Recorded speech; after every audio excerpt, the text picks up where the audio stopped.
Good morning. I'm back, and this is the Us Review. I'm Karla Davis Luster, your host. Here's where I discuss controversial relationship topics, speaking from both the male and the female perspective, if necessary. This is the kickoff of season two, where most of my prefaces will come from my newly released novel, I'm Not a Homewrecker, Opportunist Maybe. I always recap the previous week's topic. However, it's not necessary today, but I will mention some of the last season's hot topics, such as opposite sex friends, love and finances, whack sex, and the all time favorite seem to be blended family relationships. I don't think that's a shocker because there are a lot of blended families, right? Well, if you would like to go back and view some of my season one episodes, there are 12 of them. They are housed on my YouTube channel at Ask Karla. If you would like a free copy of my relationship assessment guide, listen for the code and instructions that I'm going to give at the end of the show so that you'll see what it looks like. It is newly released. And it was a long time coming. I mentioned it on last season. This is it. And by chance, if you missed the code, you can always purchase it at Amazon for $8.99. It's 42 pages.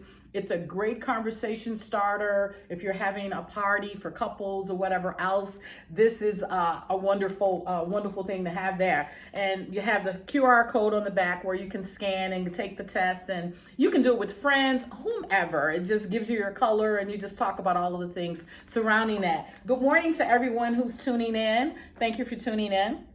Once again, today is the beginning of season two, episode one, and today's title that I'm going to be talking about is domestic violence in relationships. What is the definition of domestic violence? Well, let me say this. It is a pattern of behaviors that a person exemplifies to maintain power and control in an intimate relationship. It can be any abusive act between a family member, ex, spouses, intimate cohabitants, ex and currently dating couples. It can be the same sex couples and opposite sex couples. Nevertheless, it is when one party tries to gain or seeks power over the other. It can come in many forms. It can be physical, it can be mentally projected, emotionally, sexually, financially, and psychologically. This includes any behaviors that uses intimidation, anything that uses manipulation, humiliation, isolation. It can be when you frighten or terrorize a person, coercion, when you threaten someone, blaming, hurting them, injuring, wounding them. All of this is centered around a form of domestic violence in which I'm going to be talking about today. Good morning for those of you who are tuning in. Today, I will give some statistics as well. I will discuss some of the attributes of domestic violence along with some characteristics of the perpetrator and victim. Like I said, and like I stated before, domestic violence can come in many forms. Today, I will talk about three of them, starting with physical abuse. Next, I will talk about how mentally and psychologically a victim can be affected. And last, what effect it can have on your it can have an economic impact, on the relationship, shall I say, and the victim. Ultimately, I will address the $1,000,000 question. Why does it even happen at all, right? I will address that. Of course, any form of abuse is concerning and are equally important. Although I may not discuss all of them on this show today, nevertheless, if you are experiencing abuse or know someone that is, I would suggest that you need to get help. And just a note, if you want to grab a pen and paper while I'm talking or going through the session today, at the end of this show, I will give the hotline, the phone number where you can seek help if you are once a victim. I'm going to talk about the perpetrators, or if you know someone or you want to help someone, I will be giving the 800 number at the end of this show.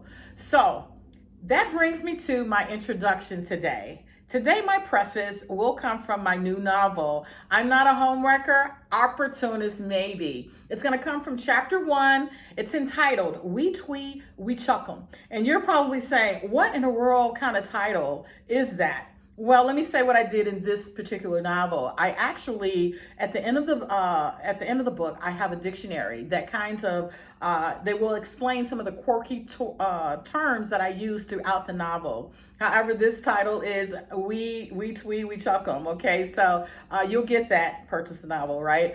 I'm going to start once again, chapter 1. Paragraph 3, page 3. But before I read it, here is where you can purchase my novel at Amazon, barnesandnoble.com, askcarladl.com, and at the 900 Bloomingdale's building on Michigan Avenue here in Chicago. So let me show it to you. I always like to show you stuff. This is a relationship palette guide, color palette.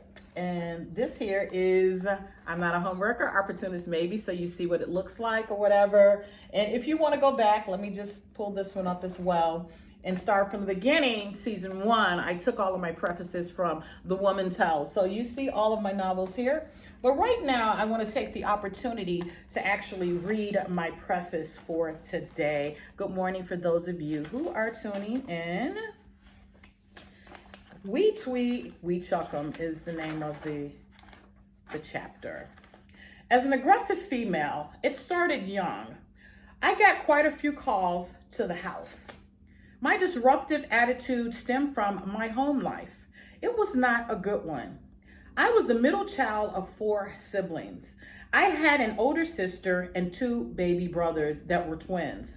To my surprise, I learned in later years that there were more children. Dad was extremely popular. My mother was a plain matronly lady. She was his hidden treasure. I guess his main woman, if you want to call it that. However, he talked to her in a manner of disparage. Form of abuse. I vowed that this would never be me. I hated how submissive she was to a man that treated her like shit. But once again, that was her life. Getting back to my younger years, I met my best friend right around entering 6th grade. I can remember my family had just moved to what was supposed to be a better neighborhood. As a young child, I spent my years being raised in the projects with my mom and siblings. Dad was out gallivanting around with his bitches. As I mentioned, we learned he had them later. Mom, of course, knew in her heart all the time, but once again, she turned her head. His life extended everywhere beyond us, with additional families he had been keeping around. So that's my preface for this morning. I'm going to be referring back to it.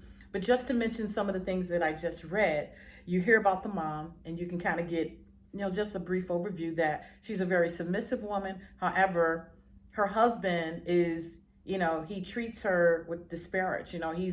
He's kind of mentally abusive to her. And the daughter, once again, and I really thank God for her saying this, is that that's not going to be her, that she's not going to continue that trend.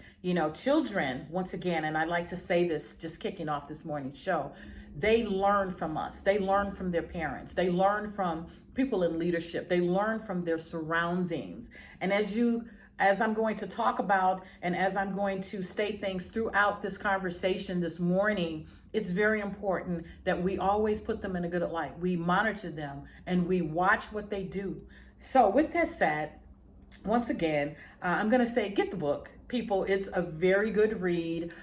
You'll love it and enjoy it. This is season 2, episode 1, domestic violence and relationships is what I'm talking about this morning. And hello to those of you who are tuning in.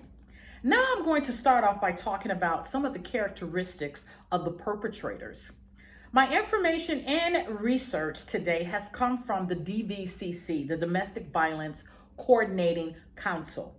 What are characteristics of the perpetrator? To start, a perpetrator can be old or young, male or female, gay or straight. They can belong to any socioeconomic group. They can be any ethnic group. They can be from any religious group or from any racial group. They typically themselves may have been abused as a child, or perhaps they may have witnessed this behavior as a child. Like I just read, the young girl is saying that she's not going to be like her mother. Her mother is accepting a lot of things that are abusive. However, she vowed that when she grows up in her life, comes into flourishing, she's going to, just see it differently, going to do it differently. And that's a good thing, because many times, as I'm going to speak and continue to talk about this subject this morning, season 2, episode 1, domestic violence and relationships, I'm going to talk about, just various things that happen, and various things that, kids, they learn from behaviors and how you project yourself in front of them. Once again, this is season 2, episode 1, domestic violence and relationship. Back to the perpetrator. They can appear to be as normal as anyone, as you and I. And some of you may say that you're not normal just by the way you're dressed this morning. However, they appear to be normal. I think about the movie that I watched about the guy in Ohio, and he had the women captured for years. I think it was over 10 years. It was like 3 women, and he would just go about his day-to-day thing, going to his job or whatever else. No one thought that he was weird, or could even probably thought about that he could be doing what he's doing, holding women captive. They had babies. However, they can appear to be as normal as anyone. In some cases, perpetrators can have an addiction that causes them to go off, meaning, for example, someone drinking alcohol, and I've seen this on many occasions, even with some friends younger years going out, they can't handle their alcohol. Sometimes things trigger people. You have to know yourself and be able to take control and understand, this is not good for me. This is not something I should be doing, because one effect gives another, cause and effect, and you can do, you can be out of your head basically with alcohol if you're not in control of yourself. I've seen many people, get violent, they get loud, they get ignorant, due to, this substance that they're taking. So once again, perpetrators, they can be triggered by something that they're doing. Some people can't drink. They could be bipolar. I remember watching a story years ago, the stories that come on, I think, All My Children in a General Hospital, that one of the guys, he could be one way, he was actually bipolar, and then he would be like very violent or whatever. It's like, he was like two different people. So when I checked the information and did my research with the DVCC, perpetrators sometimes can have the disease of being bipolar, or, just have some behavior disorder in general. I've had, several people that's come across my path, just even recently, that, they have this disorder where they, just all of a sudden they're mad and they're snapping off or whatever. I'm not quite sure what that's called, but once again, it's, it is a disorder. They tend to have behaviors of jealousy as well. A perpetrator can be very jealous. They like to threaten and frighten their victim, or shall I say their partner. They may be even beating them into submission. Some of the stuff that I'm talking about can be a little bit extreme, and we just probably say that it's only on TV, it's only within, certain realms. However, whether it's severe or light, domestic violence, I just want you to know, is a very bad thing. And once again, at the end of the show, I am going to be giving the 800 number for you to call, whether you are the perpetrator, the victim, or someone, you're trying to stand in a gap for someone with this situation. Let me ask this question. Who are the perpetrators? Basically, they are simply individuals that carry out lewd, harmful, illegal, and immoral acts. They can see their partner as the central to their existence, meaning that in severe cases, their victims are the reason that they're living. That is like, once again, I say that you see all of this stuff on TV, but it does happen. The DVCC, when I was checking information, has a whole catalog, or things housed, everything centered around domestic violence, from who go to jail, cases from severe to just light cases. All of it is housed there. So if TV or what we watch tend to be intrigued or be like kind of generated from something that has happened in real life. Once again, they may see their victims as the reason to live. They may feel that they can't live without them, without their victim. Have you ever heard the term, if I can't have you, then nobody will? That's some scary stuff, be it whenever it happens or whatever. It's very, very concerning. The behavior of a perpetrator, me talking about it this morning, they tend to be very aggressive, very hard. They may have multiple personalities. Like I said, they could be bipolar, and I've talked about that. And they can definitely come off, you won't know it. They try to come off as really strong and in control or whatever else. But ultimately, undercover, they are actually insecure and they have to feel like they're in control. So they're projecting this on someone that's weaker that they can take advantage of and just project that they are in control, they're the leader or whatever else. But once again, deep down inside, we know that they have some insecurities and some sicknesses that need to be dealt with. Now, we've talked about a few things with the perpetrator. Let's talk about a few things, how a victim may behave, the victim's behavior. Victims, like perpetrators, can be young, old, male or female, straight or gay. They can also belong to any socio-economic group, any ethnic group, any religious group, any racial group. Once again, they can be the average Joe or Karen, shall I say. Simply, they can be someone that's just maneuvering around in society, and you never know what people are going home to, be it the perpetrator or the victim. But right now we're talking about the victim.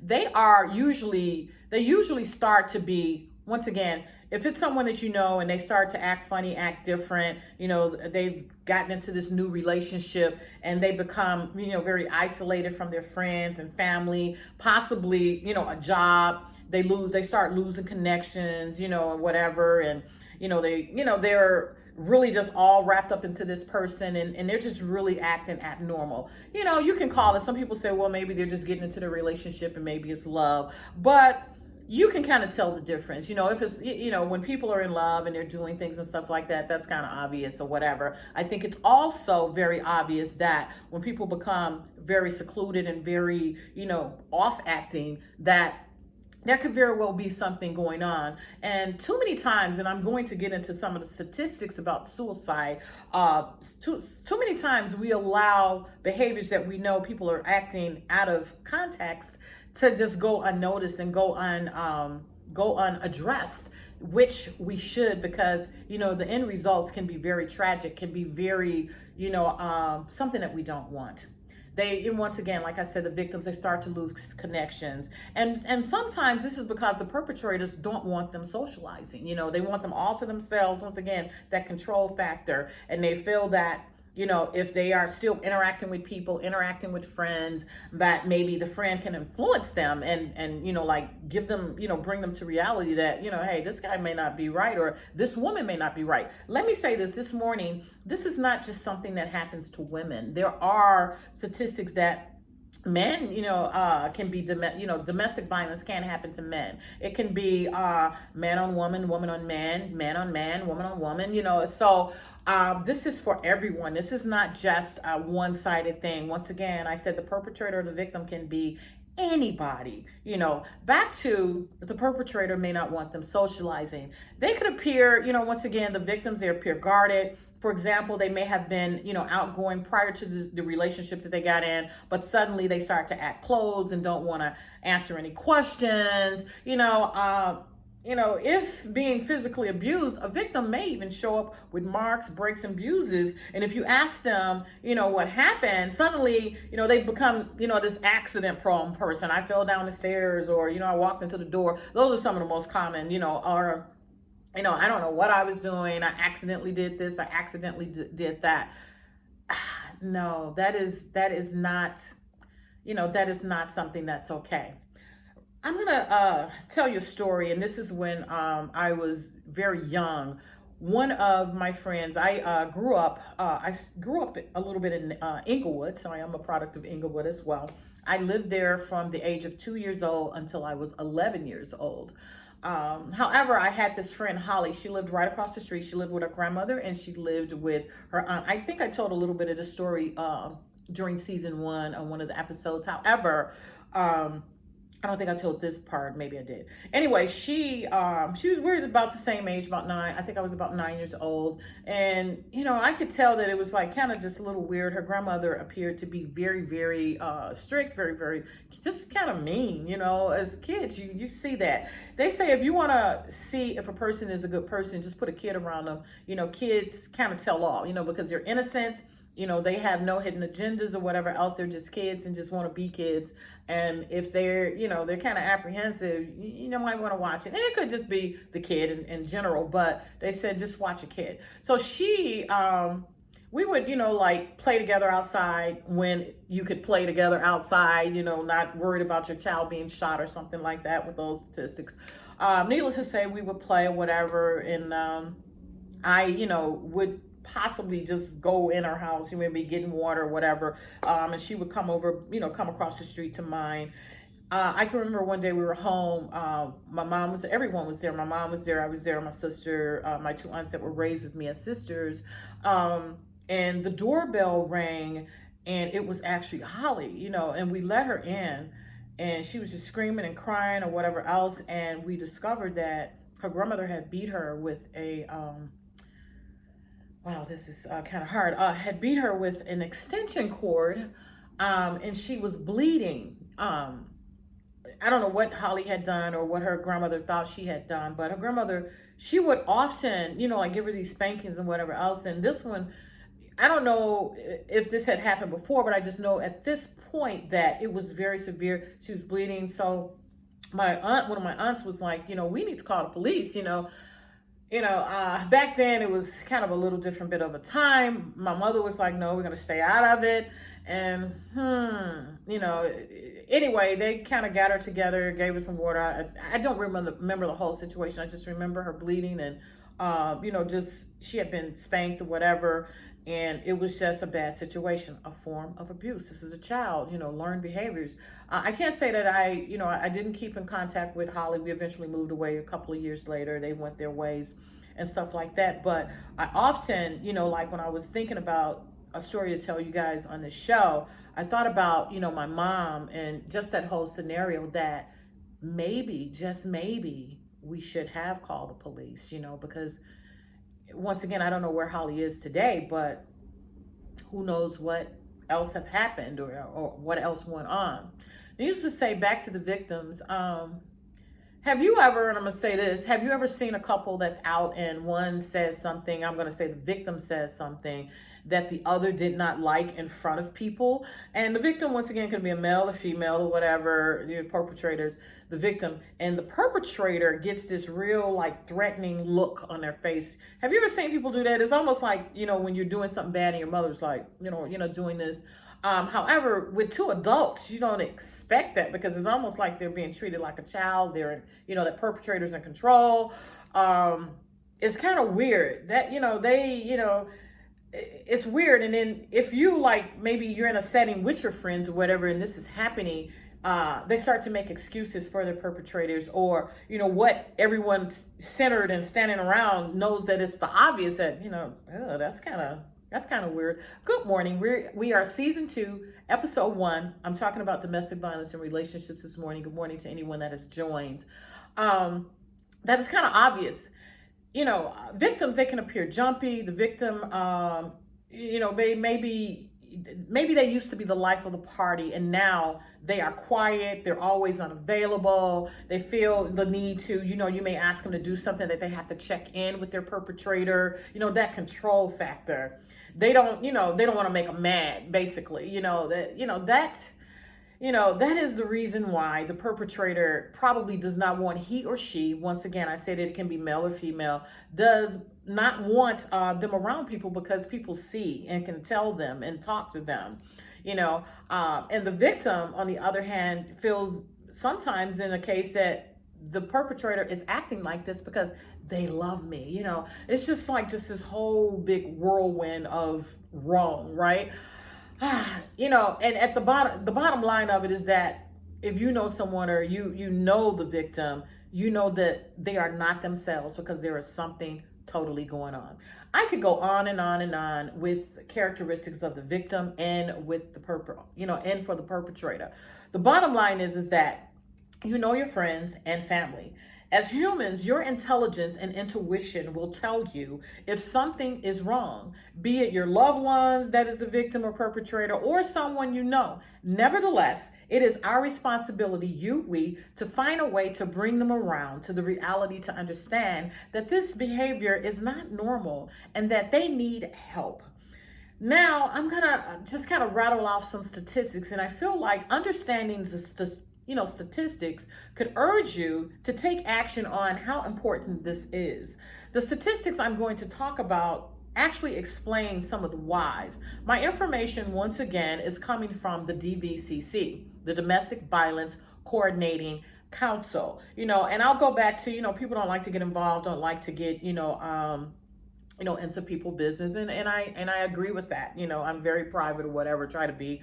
I talk about different situations and try to give scenarios or whatever, but in essence, a lot of people don't want to overstep their bounds. However, sometimes just possibly even just talking to them or just trying to like maybe put the information where they can get it could save a life, or could possibly even save a relationship. Maybe everyone in a relationship will turn around the perpetrator. You never know. Everything happens. I don't want to say that things can't change. However, it's without help or sometimes without doing something, they'll stay the same. This is season 2, episode 1. I'm talking about domestic violence and relationships. Now, let's talk about some statistics. On an average day, nearly 20 people per minute are physically abused by an intimate partner in the US. Now, that may sound like a very low number, just 20 people. But if you do the math, I said 20 people per minute. There's 60 minutes in an hour. So if you did the math, start with the 20 people per minute, multiply how many minutes are in an hour, multiply how many hours are in a day. Just keep going and going and going and going on with that. That's a huge number. That's very concerning. And let me also say, one person per minute is too many. One person per minute is too many. Let me give you some more statistics. 1 in 4 women and 1 in 9 men, I'm going to always give the woman and the man's side, experience severe intimate partner physical violence. And what kinds? Such as sexually, people are stalked. There's post-traumatic stress disorder that happens, and the contraction of maybe a sexually transmitted disease can happen with this. This physical violence also may include slapping, shoving, pushing, you name it. I've talked about all of these things, friends showing up with bruises or, family members, whatever it is. All of this, once again, are forms of domestic violence. 1 in 10, let me give you some more statistics. 1 in 10 women have been raped by an intimate partner. People like to say, can you even be raped by your partner? Can you be raped by your husband, whatever else? However, there are times, no means no. Maybe you're not feeling up to it. And there are situations, once again, all of this information is housed at the DVCC. There is a such thing as being raped by an intimate partner. You could be separated and they, break in or something and do whatever. The situation just depends. Here's the data for men being raped was unavailable. Now, I kind of thought it in a humorous situation. However, it's nothing about it is funny. However, the numbers were not available for men, and I was like, are they hiding it because they don't want anybody to think that a man can be raped? I'm like saying it in a somewhat in a humorous kind of way, but it's not humorous because men can, there are some aggressive women. And it doesn't necessarily have to be that a man, and they're not giving these statistics, was raped by a woman. It could have been, they could have been sexually assaulted by another man. So it's just, once again, a very concerning. Let me move on with the statistics. 1 out of 7 women and 1 out of 18 men have been stalked. And, we see stalking movies all the time. I have friends and, personally, I've been stalked, and it's like, and that comes in many forms, stalking, maybe that'll be a show that we can talk about the forms of stalking. 1 out of 4 women and 1 out of 7 men have been beaten, burned, or strangled.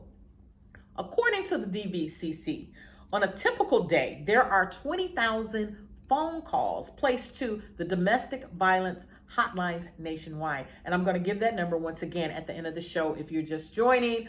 This is season 2, episode 1. We're talking about domestic violence and relationships. I am going to give the 800 number at the end of the show. However, they're saying there's 20,000 calls placed a day about domestic violence. And the presence of a gun when it's a domestic violence situation increases the risk of becoming a homicide, meaning turning into a murder by 500% if there's a gun present. So I know a lot of us are conceal and carry, some of us are just, I'm carrying. um, Definitely when there's children involved, I can't, my personal convictions, can't be imposed on you. However, I just ask that as humans, as people, as, neighbors, as, God-fearing people, whatever, that we just think about the situations. Once again, the risk of becoming a homicide in domestic situations, if a gun is present, is 500%. Here's another one. Domestic violence in relationships actually account for 15% of all violent crimes. Now, once again, 15% sounds like a low number, but if you think about how many variations of domestic violence, or how many, let me say this again, how many variations of crimes there are, and there are a lot of them, and domestic violence is 15%, that's huge. That's really huge. Good morning. The most commonly abused person, or whatever, are women between the ages of 18 to 24. That does not say if you're younger than 18 or older than 24 that it's not happening. This is the age group and the gender that it happens the most to, okay? Domestic victimization, according to a study, was found to be a direct correlation of depression and suicidal behavior. That's another statistic, meaning that anyone that's being, abused, or, having, going through domestic violence, and I'm gonna say it's on both sides, the victim or the perpetrator, depression, it could be that they're projecting, the perpetrator is projecting a form of depression, a form of, feeling some kind of way onto, the victim, this is their release or whatever, as well as, we know that the victim, if they're going through this, you've seen so many cases, people going through may have gotten raped, may have had some things done to them, caused them to commit suicide. And this is saying it's a direct correlation, of these things happening. It's not the only reason, but it is one significant one. The reason why some of the depression states and the suicidal behaviors that causes people to take their lives is happening. This is season 2, episode 1, once again, domestic violence in relationships that I'm talking about. Like I said earlier, there are many forms of domestic violence in relationships. What impact does physical and mental abuse actually have in a relationship? Let me just rattle off some of that. Information posted by the DVCC stated that women physically abused are more vulnerable to contracting HIV or other STDs due to forced intercourse or prolonged exposure to stress. Another statistic. There are studies that actually show a correlation, like I said, between partner violence and depression and suicidal behavior. Victims that experience physical and mental abuse have had situations that affect them in many ways, such as, let me name off some of them, reproductive health.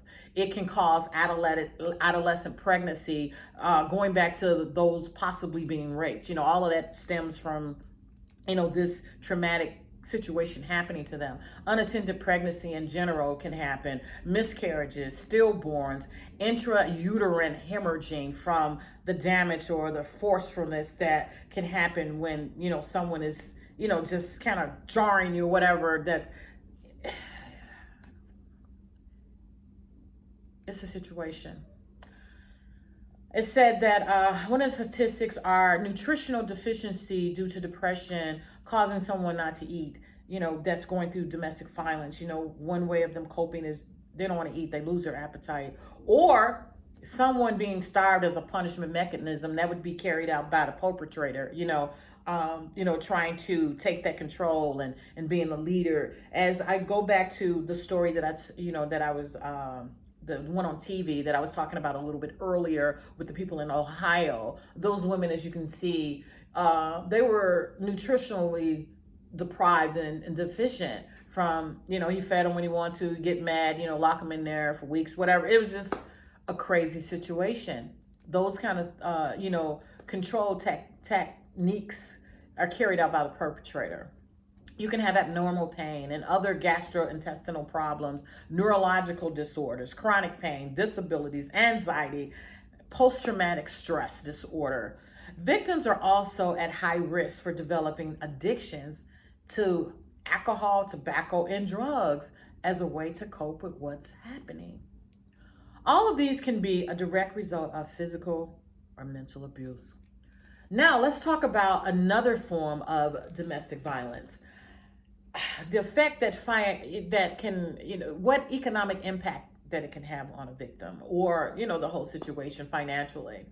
Victims, according to the statistics, lose a total of 8 million days of work on a whole each year. So 8 million hours, shall I say, uh, during the year is lost, and this is like a conglomerate of, all the women or whatever doing it. That's where the math is coming from. They're losing work, meaning due to their situation.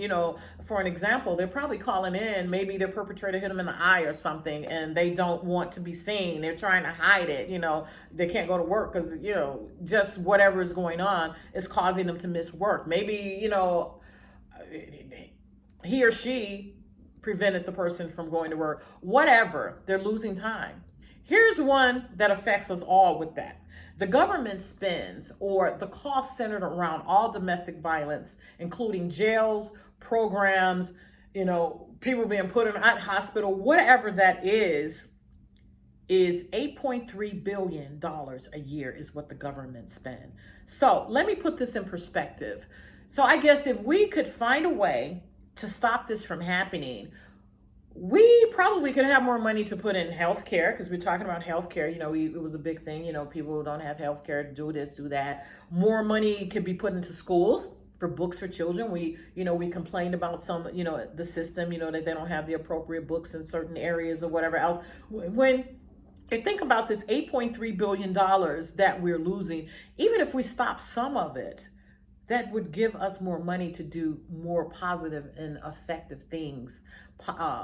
We could be more productive as a society. However, this is one lewd thing that is just covering us like a cloud that some way we have to try to find to bring attention to it. Another statistic is 21 to 60% of victims actually lose their jobs, probably from the not showing up, losing hours or whatever. Now, here's another one. Between the year of 2003 and 2008, 142 women were murdered in their workplace by their perpetrator. Now, you can say that that's over 142 over the course of 5 years is not that bad, considering the statistics and the numbers that we hear on a weekly basis, just right here in Chicago. Good morning for those of you who are joining. That we hear right here in Chicago that, we become immune because, that's not that high.